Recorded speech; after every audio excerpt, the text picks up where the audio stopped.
volume number 14, exercise number 293. Get ready, start. Mr. Chairman, Sir, I rise to support the motion of thanks to the President. Brief and cogent, the address has unerringly pointed out the main economic difficulties and the ways and means through which the government and the people of this country are trying to overcome them. It has mentioned the achievements that have been made as well as the difficulties that still remain. The underlying note shows that there is complacency in the address. Sir, living as we do in close proximity to the times, it is difficult for us in this generation to judge and access all the achievements that have been made. It is but natural that we look at things that have not been done as yet and not towards those things that have been accomplished. But I dare say that the future will recognize that a great deal has been done in the brief span of only a decade. Sir, the face of rural India is changing far more rapidly than we realize. To any mind, the psychological change that is coming over the people of the country is the most important. The people under foreign domination had lost confidence in their own powers.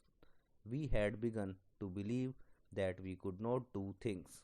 Today, we have regained that confidence. We are beginning to realize that it is on our inherent ability that we shall have to rely and that we shall be able to overcome our problems through these means. The President's address has rightly focused attention on the fact that the central and the state budgets are deficit and that our foreign exchanges are being strained. At the same time, it is the endeavor of the government to keep to the targets of the 10th plan. Sir, in an additively backward country which has to develop in many ways, it is natural and absolutely necessary to have deficit financing. But deficit financing has its spiral goes up and up if not properly checked. It is obviously the endeavor of the government to keep a balance to go in for deficit financing when necessary and at the same time be careful to see that we do not expect greater sacrifice of the present to build up the future. There is one factor which I would like to bring to the notice of the government which is of equal importance in our real to husband our resources and to utilize them to the best of our ability. Let us not do something which may imperil our efforts. Too much scrutiny, too much red tape, and too much difficulties put in the way of those who are trying to implement the actual work does not make for success.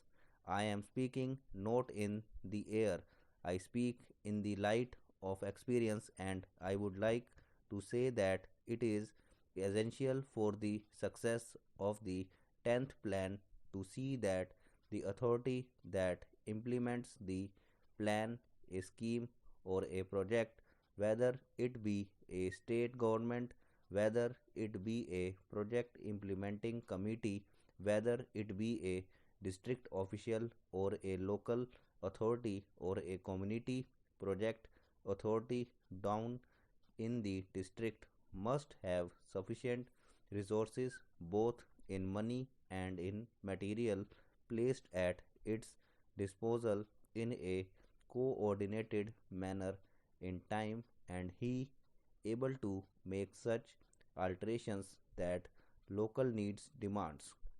If this is not done, then as we have seen, many months the financial year are spent getting sanctions and the unfortunate person on whom devolves ultimate responsibility to implement the work gets the money at the 11th hour, and in the last few months of the year there is feverish activity.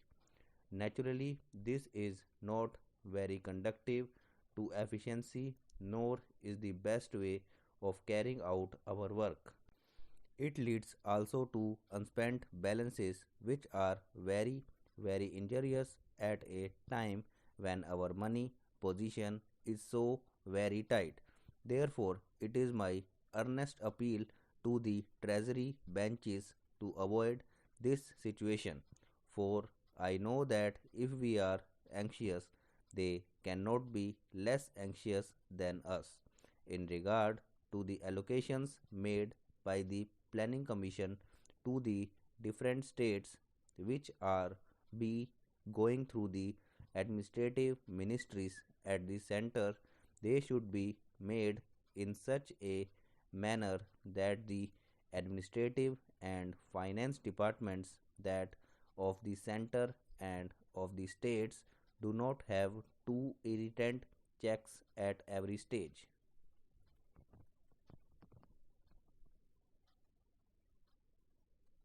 It is true that in a democratic procedure we have to have certain checks, these are essential, but such checks should not become irritant.